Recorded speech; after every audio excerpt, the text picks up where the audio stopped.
Laglag na po ang Magnolia dito sa PBA Commissioners Cup pagkatapos silang talunin itong Northport Batang-Pier. Lumaban ang Magnolia pero sa bandang huli talo pa rin. At ngayon nagsisimula na yung mga tanong. Anong mangyayari dito sa Magnolia Chicken Templados? Ito ba ibebenta na ng SMC? Mapapalitan na ba si Coach Chito Victolero? Magte-trade na ba sila ng mga players?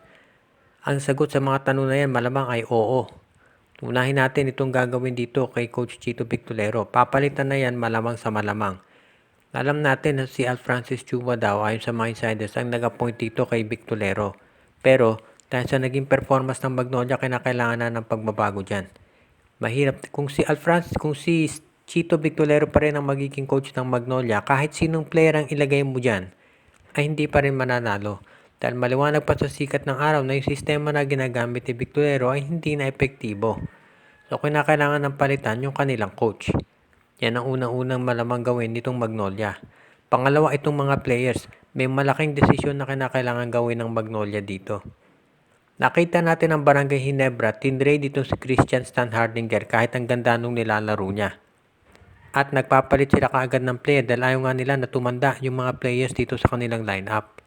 So ang Magnolia kinakailangan na mag-decide anong gagawin nila dito kay Paul Lee, kay Calvin Abueva, at sa iba pa nilang mga players, kila Ian Sanggalang. Mananatili pa ba yun sa Magnolia o iti-trade na dito sa Northport o Terra Firma para kumuha ng mga mas batang player? So yan ngayon ang pag-aaralang mabuti ditong Magnolia Chicken Templados. Kinakailangan din nilang pag-isipan kung ano ang gagawin at sino magiging future ng kanilang lineup. Ito na bang si Xavier Lucero at Jerome Lastimosa? Pagdating dito sa mga players na pwedeng i-trade, sa tingin ko kinakailangan unahin na dyan itong si Rom De La Rosa. Dapat i-trade na yan dito sa Terra Firma o Northport o kaya naman kahit sa sinong team. May value pa naman itong si Rom pero dapat na siyang matrade ng Magnolia. Pangalawa, kailangan na nilang ayusin itong gagawin kay Calvin Abueva. Ito ba iti-trade para kay Arvin Tolentino o dadalhin dito sa Converge FiberXers? Alam natin ang Converge interesado pa rin dito kay Abueva. So baka dapat ngayon pag-isipan na yung mabuti nitong Magnolia Chicken Templados.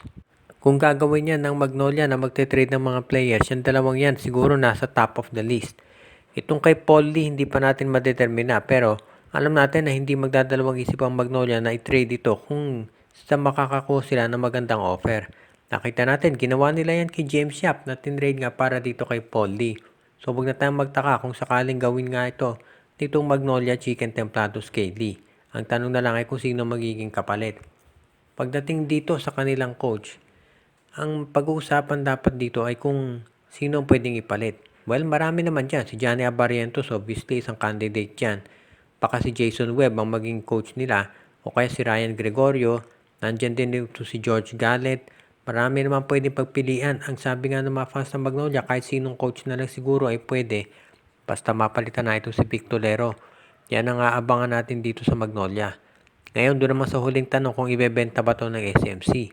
Well, nakadepende yan sa lahat dito sa magiging desisyon ng management nila. Pero hindi na ako magugulat kung gawin nga yan talaga ng San Miguel Corporation.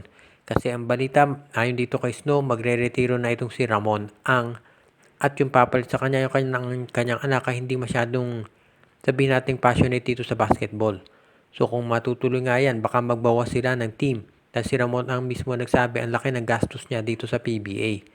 So kung may matatanggal sa SMC na team, malawang Magnolia dyan. Dahil obviously, hindi naman bibitaw ng SMC itong San Miguel at ang Ginebra.